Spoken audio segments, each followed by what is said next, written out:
A reading for you guys. So I'm really happy to be able to catch up with you all. I hope you all are doing well, and I apologize for my absence for the past. Let me talk about what I sense when I was shuffling out the cards, okay, and then we'll talk about this spread. Needless to say, I feel like this spread is very, very focused on all the important love relationships in your life, okay? And I feel like we have four people here, like four court cards indicating people. And we have water signs, earth signs, and air signs. So you're dealing with a lot of people. And for some of you, you might be dealing with all three of them. Others, you might be dealing with facets of each of these characters. And then while others still might be dealing with like only one of these scenarios. But I feel like this is a month where it is very much about, figuring out uh, the relationships in your life that are worth salvaging, the relationships that are worth still being in, and the relationships that have been draining. So I feel like there is a lot of reassessment going on here. Libra is about the balancing scale, and as we head into Libra season, I feel like the imbalances, unequal give and take, lack of reciprocity in relationships and in all partnerships, in all of our communication with another person will be very evident. And so it's a time for us to really take stock of what's not working or what is working, and to figure out solutions to balance out the give and take in relationships. Okay, so I feel like for a lot of the signs, I feel like you're getting signs and messages along the way to indicate to you what is lacking, what's not working in your relationship. And I feel that it's time for you to take the knowledge and the wisdom with you and try to either fix the relationship if you are still in love, leave the relationship if you're no longer in love, and seek the right partner that will give you that sense of equal balance, give and take, and reciprocity so that you can move on to better relationships. So it is an important month to put theory into practice, to figure out what you have already learned and how to implement that into the world, okay? So when I was shuffling out the spread for you, I saw two images. The first one is I see you sitting at a table, and it looks like a karaoke bar. There's like a stage, a makeshift stage. It's not a platform or anything. It's just an area they cleared out. There's a microphone in the middle, and you're sitting at a table and you're looking at somebody. Their name is called up, and so it's like an open mic night, and it's at a bar. You're having your drink, and you're a man. Like I can't really make out the features, but he's at a table looking at the microphone. The name is being called on the mic, and the next person who's supposed to sing a song steps up to the mic. The music starts, the soundtrack, the cues, the lyric cues start, and this person is ridden with stage fright, and the person didn't sing on cue. Like the person just didn't sing. Okay, so then it leaves that air. The scene kind of breaks up, and then another scene emerge. And I'm gonna talk about the first scene first before I go into the next scene. So I feel like the concept about being overwhelmed with fear, being overwhelmed with emotions, being overwhelmed with how they feel, being like just disoriented. The spotlight's on them. They don't really know how to react. So I feel like for many of you, this is not you. This is a person that you are dealing with, okay? I'm getting the word agoraphobic, somebody who is like not great around big crowds, large groups of people. They don't operate at their best when the spotlight is shown on them. And I feel like, they try their best to try to break out of these antisocial behaviors or stage fright or whatever it is. They're trying to, they're trying to kind of like break out of their own shell and to do something where it incorporates other people, but they're not able to overcome social anxiety. And I feel like the social anxiety is a big part of their personality. They're extremely introverted, possibly very, very shy. They, like, when you look at them, you might not feel like they have any type of social anxieties, because, you know, when you're in like a close relationship with them, they don't exhibit signs of social anxiety. But I feel like when they're out in public, when they're dealing with strangers, when they're dealing with just large crowds, they get very, very shy, and they shy away from big gatherings. And so for some of you guys, if especially if you have a lot of like water placement in your chart, so for example, if you have like water, like Scorpio, Pisces, or Cancer as your sun, moon, or rising, or if you have a lot of planets in a water sign, this might be you, where you're feeling a little bit disconnected from people, mainly because you might have social anxiety. You might have issues when it comes to operating in a large crowd, being in a position where you're interacting with a lot of people, or you are kind of like front and center and people are looking at you, and you know,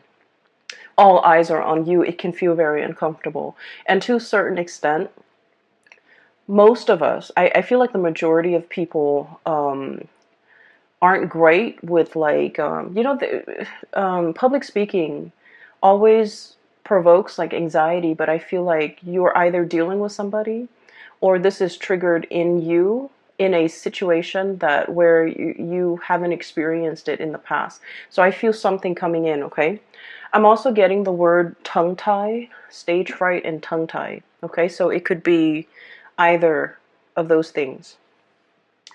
I strongly feel that you are dealing with somebody who has social anxiety, who has a lot to say, and yet they're very, very tongue-tied because their emotions get in the way. That's what I'm feeling. And I feel like their method of expression has always been through either song, music, or other avenues of self-expression, you know, painting, dancing, whatever it is. But I feel like when it comes to one-on-one interpersonal communication, there's something here that's preventing them from expressing how they really feel. And so I feel like as a Sagittarius, it has been very frustrating for you to deal with somebody like this, because Sagittarius, you're very no holds bar. You're very like, you're very uncensored. You would speak your mind, you state your opinion, you want to be heard. And I feel like, you're very like no nonsense. If somebody ticks you off, you will give them a piece of your mind right away. And the beauty about fire signs in particular is that when someone or a situation upsets you, you blow over, like you blow up, but then you get over it. You don't hold things in, you don't hold grudges, you don't hold things in, you don't hold your emotions in. And I feel like it's a very healthy way to live. But you're dealing with someone who's like your counter opposite. Okay, like you're a counterpart that's like your total opposite, excuse me. And they hold a lot of stuff in. They're used to repressing. They don't say what's on their mind. And I feel like a lot of it is they don't say what's on their mind out of fear, out of judgment, out of like, having those feelings or those words be used against them later. So, in this day and age with social media, with digital communication, a lot of things can be taken out of context. A lot of situations too, like we can't really retract and rescind what we say, because things are permanently on social media or on some type of a public forum, or once something has been said, and the way in which they have been said, the tone that is used, it's really hard to take back.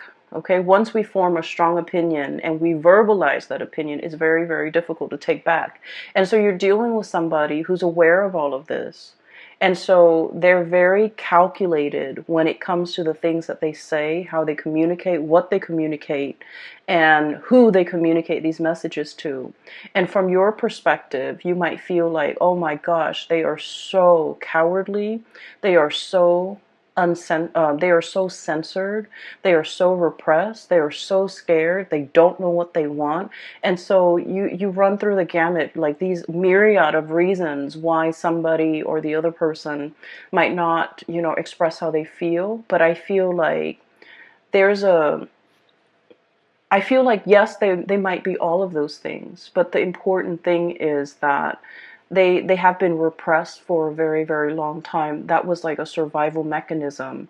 That was how they dealt with grief. That was how they dealt with changes. And that was like, it's purely survival. Okay. I don't blame people when they do things on a purely survival basis. Even as an adult, you know, we're conditioned to behave a certain way. And so I feel like it's hard for you to understand this person. It's very, very hard for you because you are out and free and you know, unaffected, okay? And you're very uncensored. And so you don't understand how somebody could be so different from you. So I feel like there's a lack of understanding here, but I also feel like there are issues with the other person. And I feel like a mix of cowardly, a mix of stage fright, a mix of social anxiety, a mix of repression, a mix of, you know, just life experiences that makes them very, very calculated when it comes to what they say, calculated when it comes to what they, to expressing their emotions. Okay, so that's where we're at. Okay, so that's the first thing with that karaoke situation. The second image that I'm seeing here is I have this little boy. He's wearing a raincoat and his little backpack, and it's like in the morning, and it's kind of drizzling outside, and he's waiting for the school bus. Okay, so he's about like 5 or 6. He's waiting for the school bus. The school bus is supposed to pick him up in front of his house, but he's in the porch because it's kind of sprinkling. And he's debating, you know, I don't want to go to school today. Kids are mean to me, or, you know, I just don't want to go to school today. I don't want to be in school. It's kind of rainy. I'd rather be home. I'd rather like, and I don't feel that great. And I feel like he doesn't feel that great. It's the weather affecting him. But, you know, children, they can't really verbalize these things. So he's just like, I feel crummy. I want to stay home today. I should tell mom that I don't want to go home. So he's like running through these thoughts in his mind. And then he's like, I don't want to go home. I don't want to go. I don't want to go to school. I don't want to go to school. I want to stay home. And then he's still deliberating in his mind. Should I go back in and tell mom I don't want to go to school? And then just then the bus comes and the bus door opens and he's like, I don't want to go to school. Should I just go back inside and tell mom? And then he finds himself walking towards the bus. And then the door closes and the bus takes off because he took too long. Okay, so I feel like, once again, this could be you or another person that you're dealing with. And I feel like it's a situation where it's uneasy. You have like a gut reaction or a gut instinct on what you should do, right? Like you might have a disaffinity for something, like a lack of liking for something, or an aversion to something, or like just a repulsion towards something. And then you're trying to rationalize, like, why do I feel this way about this person? Why do I feel this way about this situation? And I feel like your intuition has been right. Your intuition is telling you, you know, that might not be the right person for you. That might not be the right situation for you. And crisis averted, because I feel like at the end of the day, the door closes. He missed his bus, but he gets to stay home. And so in a way, it's sort of like a situation that can be a self-fulfilling prophecy as well. Okay, taking too long to make a decision. First of all, do I go to school or do I stay home? Taking too long to make a decision. And then at the very last minute, the decision is made for you. That option is ruled out for you. And so inaction, I feel, is as dangerous as like lack of action, or doing something where your heart is not 100% committed in it. It can lead to failure. Does that make sense? Because I'm feeling like there's a self-fulfilling prophecy. It's something that you're just like, oh, it's doomed to fail from the start. I'm just going through the motions to do it, but it's doomed from the start. And because you're half-assing it, and because you're like just going through the motions, and because you're also injecting a lot of just self-defeating negativity into a situation, it fails. And I honestly feel like this is not you, Sagittarius. This is somebody that you're dealing with, where they're like constantly mired in a very, very negative mindset. They don't look at the end goals. They don't look at, you know, pushing themselves past their limit. They let fears and discomfort gets the best of them. They don't challenge themselves. They're not inspired to be a better person. They're not, you know, grasping for these high ideals. So then whatever they do, inevitably flops. And you might have witnessed this. You might have been, dealing with them when they go through life and making these decisions. And it's like, the hardest people for a Sagittarius person to be around are people who are very, very negative, okay? I feel Sagittarius people are the most optimistic, are the most carefree, are the most like, it's going to work out, like just the fearless people that I've ever encountered. And I feel like you're dealing with someone who's a naysayer, who's very mired in negativity, who's constantly like, they do things and they're just like, oh, it's not going to work out. So they give up even before they even try. They give up even before the situation started, or they shut something down before it has an opportunity to get off the ground. And you're realizing it now. You're realizing that energetically they are affecting you, okay? The other part of this that I want to emphasize is he wanted to stay home, right? Like the little boy, he wants to stay home. He didn't say anything. And then I feel like there's something here about, tongue-tied, not being able to speak, not having the right vocabulary, not feeling fearful, feeling afraid, feeling censored, okay? So those are the key words as we head into this month, and hopefully these messages will provide a lot more clarity for you when you're dealing with with another person that behaves this way. So right off the bat, what I'm feeling is this is a month of major communications, okay? And especially as it relates to like feelings, emotions, being like where things are kind of laid bare, they're out in the open, they're happening very fast. This to me indicates usually like electronic communication that comes out either physically in person, or like electronic communication where they're coming at you very, very, very fast and you have like a split second to respond, or timeliness when it comes to your response is very important, okay? So there's a lot of communication here. If we're looking at the situation, I feel like if in the past there has been a channel of communication that has been blocked, where you feel like you have to literally pry the answers out of the lion's mouth, okay?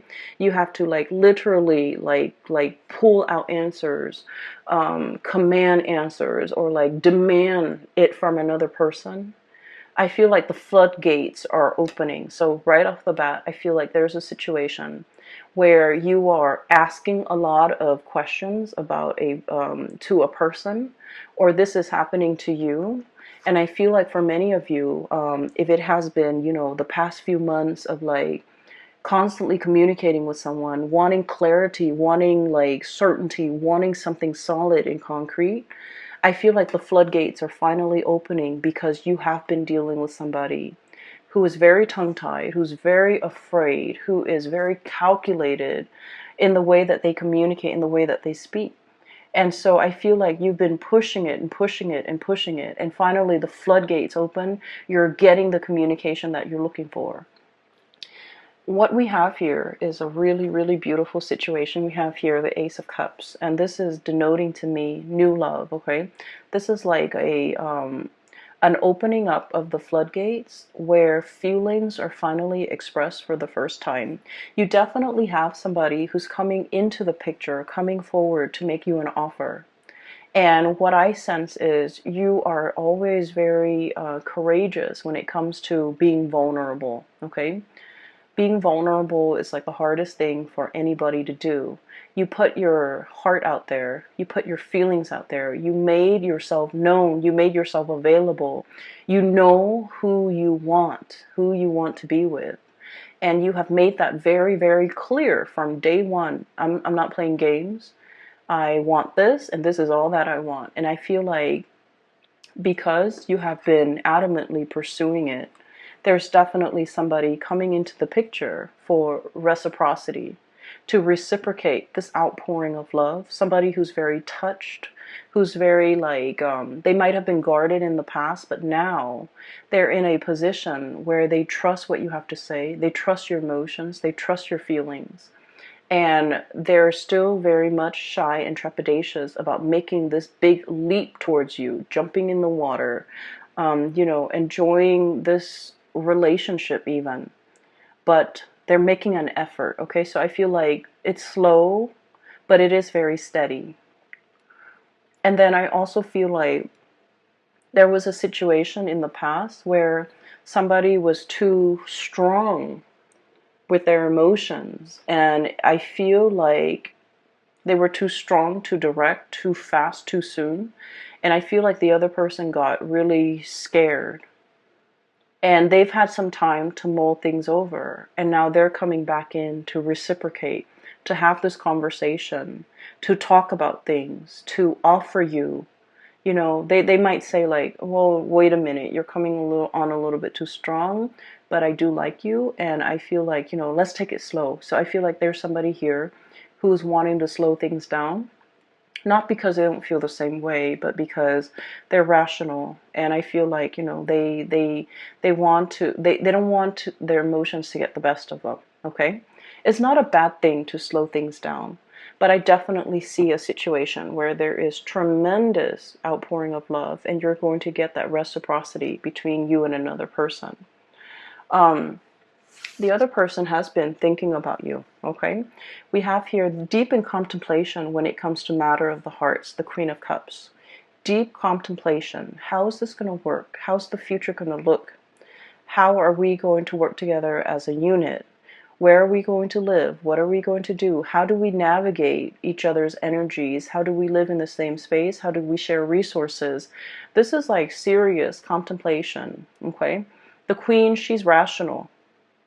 And in this situation, I do feel like you're dealing with someone who is very mired in their emotions for you. Like it runs very, very deep. This is someone who's very, very maternal or paternal. So they have like a parental energy about them. They might have children. They might be I'm seeing somebody who like really knows how to take care of another person. They don't enter relationships unless it's the long haul. So they might have, you know, dated only like a few people. Okay, and so when they date, they think about long term. They think about, you know, the marriage, the engagement, the house, the kids, the happily ever after. They don't rush into a situation just to see what happens. If it doesn't work, then, you know, we'll separate. They don't do that. They don't play like that. And so I feel like your direct energy might intimidate them, might scare them, and it might even make them feel like you're not here to stay. Like they might think you're not as serious. They might think that you're a serial dater. They might think you're after the thrill of the chase, and they might not take you at your word or take you at face value or take you seriously. So I feel like they've been thinking over this about you for a very, very long time. And emotionally, they feel the affinity towards you. They feel that pull. Okay? I'm seeing a situation where somebody's definitely coming forward. Okay, this is the Chariot, forward momentum, two disparate energies working together, moving the Chariot in the same direction. So I do see, and I say this a lot with Sagittarius, you and a partner who might be from, you know, like an interracial type of a situation. Okay, the traditional depiction of this card is we have the black sphinx or the black horse and the white horse working together to pull the chariot along. And I usually think of that as like an interracial couple, two people who might be very culturally different. Okay, so keep in mind, for example, you might be like born in the same country, and then one person, well, you both might move to the United States, and one person is still a lot more traditional, the other person might be very Americanized. So in a way, that's like still culturally different. Okay, so I see variations of that in this card where you and the other person, there might be a lot of cultural differences that you have to learn about one another. You have to understand about one another in order to make it work. And so there might have been a lot of difficulties in the past to overcome in this relationship as a unit. There might have been a lot of communication problems. You never gave up on it. You never threw in the towel because you knew intuitively that, you know, it was worthwhile, it was worth it. And you knew, you felt how they felt about you. You felt it even though they never said it, because they were scared of their feelings. They were afraid of being found out. They were afraid of, like, how they felt. They were afraid. They were running from it. And I also feel like they were so, it caught them off guard, and the feelings were so strong that it was hard for them to verbalize it, and they were afraid of it. They didn't want to face it. They didn't want to admit to it. They didn't want to talk about it. But moving forward, I feel like there's a breakthrough here where the floodgates open, and this outpouring of love and emotions, it's definitely coming through, where the other person is coming into the picture, wanting a conversation and wanting to build, okay?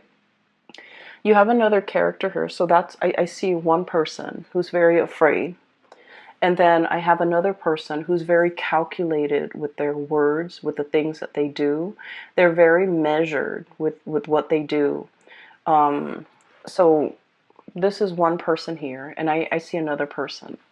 And this person shows up here as the King of Pentacles, okay? It doesn't matter. I'm not reading the signs anymore, because I feel like you have crossovers. You have people with so many astrological placement that the signs, sun sign or moon sign or rising sign, it doesn't even matter anymore. But what I have here is the King of Pentacles. This is someone who's very, very hardworking, okay? Like, they have worked very, very hard for everything in their lives, okay? This wasn't somebody who was born into wealth. They didn't have a trust fund. They didn't have a large inheritance from their deceased, family members. They worked out in the fields. They might have callous hands. They might do something that's physically demanding. They don't care what they look like. They're not going to show up in a suit. They've worked really, really hard. They've had to hustle. They've had to go out and take care of things and take care of business at a very young age.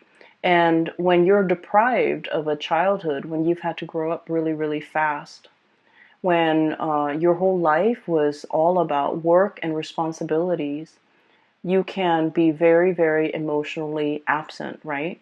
So I just want you to understand where this person is coming from. This is like the pillar of responsibility, okay? This is somebody who make a lot of sacrifices for the greater good. This is also somebody who really craves stability. They crave predictability. They crave hard work. They crave an opportunity to prove themselves.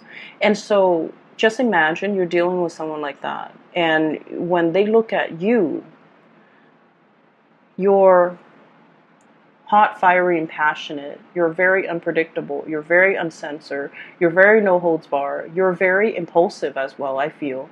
But you're so lucky because your impulses don't get you in trouble. But Aries do. And I feel like to a certain extent, Aquarius and Leo, their impulses, and Pisces, their impulses often get them in trouble. But I feel like you're ruled by, Jupiter, which is the planet of luck. You have a guardian angel, and you never get yourself in sticky situations for very long. There's always an out for you. But the point is, they look at you, and everything that you do is runs counter to everything that they have done thus far to achieve everything in their life. So they look at you as a wild card. They look at you as kind of like, it's exotic and fun and exciting and passionate, but it's unstable. That's how they perceive you. And so this is not somebody that enters situation, relationships, friendships, with arms wide open. They're calculated with the things that they say. They're calculated with projecting outcomes. They crunch numbers. They think about odds and probabilities. And I feel like the odds of them going after you is very low, mainly because they feel like it's a wild card. I feel though there's still going to be communication with you and this person. This is what I usually call ringing the bell. Okay, this is like the lobby attendant, somebody coming in, making their presence known, ringing the bell. And they're going to make their presence known. There's still going to be communication. They're still enthralled and seduced by you. And I also feel like they're still very much like wanting that connection. But I do sense, and I'm not into, telling you to change your behavior or anything like that in order to be with this person. I just feel like it's going to take some time. It's going to take some time for them to learn to trust you completely. It's going to take some time for the two of you to work out your differences. It's going to take some time for for this person especially to really open up. And in the meantime, the love, the affection, the chemistry is great, and the attention that you give them is really good for their ego. They really enjoy it. But I feel like there's a little bit more of a heart soul connection here. But I also feel like you're putting a lot of work in this situation. It is time for you to kind of like step back a little bit and let this person come forward towards you. So don't take this burden upon yourself. Let this person share the burden. Let this person do the work. As soon as you realize that you can lay down these wands, you're going to know that, this person is so reliable. They're going to pick up those wands and walk alongside you. So I feel like there's a situation here where you're pushing, pushing, and pushing. And you might need to take a breather, take a step back, and they're going to start to come forward, okay? So don't do things out of just don't do things out of that impulse of emotion, needing to show the other person, needing to prove to the other person. I feel like it's time for you to kind of like give this connection a little bit of a rest, because then you're going to realize that they're going to come in and reciprocate. What we have here is your ships finally coming into the picture. Okay. I see a lot of career success here for many of you. I mean, aside from this situation, I do feel like you're in a position where you're in a leadership capacity. You're leading people, you're teaching people, informing people. People are coming by to ask for your opinions, your ideas, and things like that. And so you're in a really good position professionally. You have been spending a lot of time working on this area of yourself, either bearing yourself from in work, or working on projects that really bring you a lot of joy and passion, like projects that are expansive, that are helpful to humanity, I feel, in some way, and just projects that you closely, your values and the values of the projects are closely aligned. And because of that, I feel like you're hedging, or you're on the verge of, some major breakthroughs when it comes to your career. And because you're in this position, you have a lot of things going on. You have a lot of suitors in your periphery, and you have like you're just, in a very, very good space where your attention is not preoccupied, or is not, scattered, and is not like caught up in some control situation where you want a certain outcome. I feel like you're in a very good, free, breathable space, and it's expansive. Because of that, I feel like energetically you're allowing the right people to come into the fold for you. You're making room for the people that want to reciprocate, and you're laying down these burdens as well towards people that are not in the picture for your greater good, or who are not willing to put in the time and the work and the effort. Okay, so I definitely see some major communication breakthroughs. The last card here that we have is the King of Swords, and the King of Swords is once again all the characters that you're dealing with, especially the two kings, King of Pentacles and King of Swords. These are not like emotional types of people. They might feel that you're very emotional, and they might feel like your emotions fluctuate, and so they want something a little bit more stable. And I feel either way, you have gone a long way when it comes to your maturation level, when it comes to emotions, when it comes to work, when it comes to your ability to kind of like control your impulses, control yourself. And I feel like that makes it a lot easier for them in their interaction with you, in their communication with you, to be able to, have like a conversation and feel like they can express themselves, and feel like you're to finally understand how sincere you are. Even though you say things, you're not like other people where they just say things that they don't mean. You are actually very open, very sincere, very honest with how you feel about them at all times. And they're starting to feel safe and comfortable in expressing themselves and reciprocating back at you. Okay, so I do see there's major communication breakthroughs here. And so I honestly feel like, you know, the goal or the theme for this month is you are dealing with someone who's repressed. You are dealing with somebody who came kind of like belatedly. They tell you things, like you ask them a question, you wanted to know it at that time. Okay? And I feel like they dragged their feet, they took their time, didn't give you a response at that time, and they might have missed the boat with you. And I feel like they're kicking themselves over it. Okay? And that is why they're coming back, making their intentions known. That's why they're coming back, and they're starting to realize that there was a sense of urgency. There was a sense of like, you know, if you're not going to reciprocate, if it's something very simple, as easy as like just telling me how you feel, and the other person was not able to reciprocate, I'm sensing that they kick themselves. I'm sensing that there's regret, and I'm sensing that's why they're coming back in, because they understand and they feel safe in the sincerity of the way in which you express yourself. Okay, it's like you have been nothing but upfront and honest, and then I felt like the other person, it's almost like when you're dealing with so many sleazy people and then you meet like a really nice honest one, it seems like it's too good to be true. That's what I feel is happening to your person, where you're very upfront and honest, and they're like, it's too good to be true. That person must be hiding something. That must be a facade. That must be a front. That can't be real. Okay? They have their own hangups, Sagittarius, and you kind of just need to let it be. But honestly, I feel like, you know, there's going to be reciprocity coming into the picture, and it's going to make you feel really, really good. Okay?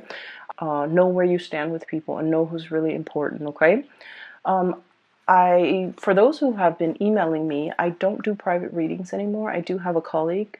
Her name is Bridget. She's based out of California, and she is a psychic. She's phenomenal. I can't recommend her enough. If you are interested in a reading, please get a reading through her. I've included a link in the description box below for her website where you can schedule an appointment for yourself. I do wish you all the best, Sagittarius, and best of luck with everything, okay? I'll talk to you guys soon. Bye-bye.